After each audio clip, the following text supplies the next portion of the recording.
అందుబాటులో ఉంటాం. మొదటగా విజయ్ కిరణ్ గారు మీతో ప్రారంభిద్దాం.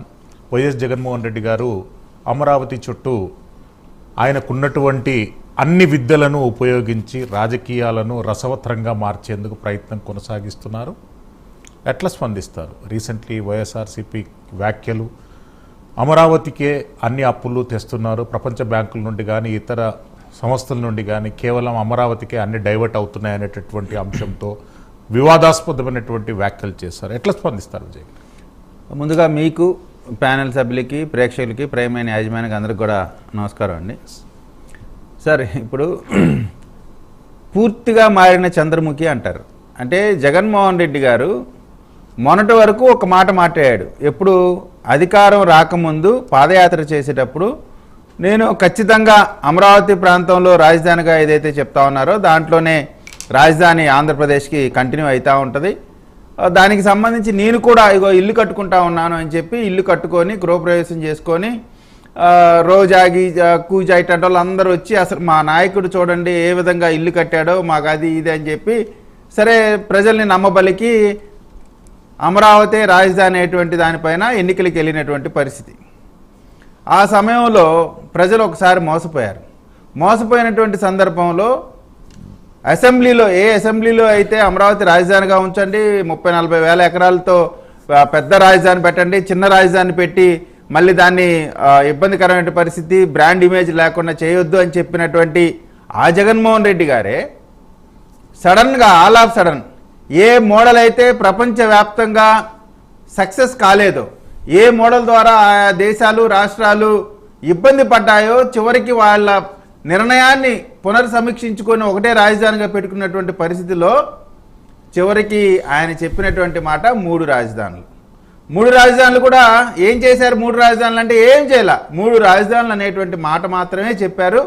కేవలం వారు రెస్ట్ తీసుకోవడానికి ఉండటానికి మాత్రమే దరిదాపుగా ఒక అడుగుకి 36 నుంచి 37 వేల రూపాయలు, దేనికి అభివృద్ధికి కాదు, సంపద సృష్టి కాదు, అది ప్రభుత్వానికి వచ్చేటువంటి ఆదాయమో లేదా ఇంకోటో కూడా కాదు, కేవలం జగన్మోహన్ రెడ్డి గారి కుటుంబం నివాసం ఉండటానికి కట్టినటువంటి బిల్డింగు, దాని యొక్క అడుగు 36 నుంచి 37 వేల రూపాయలతో కట్టి ఆ తర్వాత అంతా కూడా 5 సంవత్సరాలు ప్యాలెస్లో మాత్రమే టైంపాస్ చేసి ఎక్కడా కూడా పెట్టుబడుల కోసమో వాటి కోసమో ఎక్కడా పర్యటనలు కానీ ఒకరిని కలవటం కానీ లాంటివి చేయకుండా పూర్తిగా 5 సంవత్సరాలను దుర్వినియోగం చేయడంతో పాటుగా అండర్ కన్స్ట్రక్షన్ ఉన్నటువంటి వాటిని లేదు 5% 2% ఉన్నటువంటి బిల్డింగ్ని పాడుపెట్టి అదృష్టవశాత్తు ఆ రోజు గట్టిగా అన్నీ కూడా ఒక స్టాండర్డ్స్, ఇంటర్నేషనల్ స్టాండర్డ్స్తో కట్టారు కాబట్టి వాటిని మళ్ళీ ఇప్పుడు తిరిగి వినియోగంలోకి తీసుకొస్తా ఉన్నారు.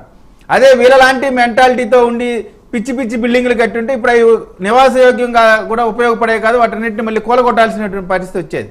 సో అటువంటి పరిస్థితిలో అమరావతి రాజధాని అన్నారు, 3 రాజధానులు అన్నారు. అధికారం పోయినాక అసలు అన్ని వేల ఎకరాలు ఎందుకు, ఒక 300 ఎకరాలు గుంటూరు విజయవాడ మధ్యలో సరిపోతాయి అన్నారు. ఆ తర్వాత మళ్ళీ నాగార్జున యూనివర్సిటీ సరిపోయింది అన్నారు. ఆ తర్వాత మళ్ళీ చిన్నగా మళ్ళీ సజ్జల రామకృష్ణారెడ్డి గారు ఒక కాంక్లేవ్లో వచ్చి అమరావతి రాజధానిగా ఉంటుంది అనేటువంటి మాట కూడా చెప్పారు. ఇవన్నీ చెప్పిన తర్వాత చివరికి ఇప్పుడు ఏమంటా ఉన్నారు? అమరావతి కాదు మావిగాని అంటున్నారు. దరిదాపుగా ఇవాళ జగన్మోహన్ రెడ్డి గారు చెప్పేటువంటి దాంట్లో బందరుకు సంబంధించి ఒక 12 కిలోమీటర్ల యువతల నుంచి మొత్తం కూడా అమరావతి ప్రాంతంలోనే ఉంటుంది, అమరావతి క్యాపిటల్ రీజియన్లోనే ఉంటుంది. కానీ అదంతా కూడా కాదు, కేవలం ఇక్కడి నుంచి ఇక్కడి వరకు కొత్త సైంటిస్టులు కనిపెట్టారు. అమరావతి ప్రాంతంలో ఏమీ లేదు, ఇగో ఇక్కడ విజయవాడలో బస్ స్టాండ్ ఉన్న సంగతి, రైల్వే స్టేషన్ ఉన్న సంగతి ఆంధ్ర ప్రాంత ప్రజలకు ఎవరికి తెలియదు, ఎయిర్పోర్ట్ ఉన్న పరిస్థితి కూడా ఎవరికి తెలియదు. వైసీపీ వాళ్ళే కనిపెట్టి ఇగో ఇక్కడ రైల్వే స్టేషన్ ఉంది, ఇక్కడ బస్ స్టాండ్ ఉంది, గుంటూరులో బస్ స్టాండ్ ఉంది, ఇవన్నీ చెప్పి ఏమీ లేని దగ్గర ఎందుకు కడుతున్నారనేటువంటి దానిపైన స్వయం సమృద్ధిగా సెల్ఫ్ సస్టైనబిలిటీ ఉండేటువంటి ఒక రాజధాని ప్రాంతాన్ని ఏర్పాటు చేసి మీరు చూసే హైదరాబాద్ ఈ రోజున ఇంత స్థాయిలోకి వెళ్ళటానికి ప్రధానమైన కారణం సైబరాబాద్ నగరం. అటువంటి నగరం మీరు ప్లాండ్ సిటీకి అన్ప్లాండ్ సిటీకి, ప్లాండ్ సిటీగా రేపు అమరావతి రూపాంతరం చెందుకుంటా ఉంటే ట్రాఫిక్కి సంబంధించి కానీ డ్రైనేజ్ సిస్టమ్ కానీ 100 years విజన్తో కడుతున్నటువంటి పరిస్థితి. ఇంకా అప్పులు అని చెప్తా ఉన్నారు.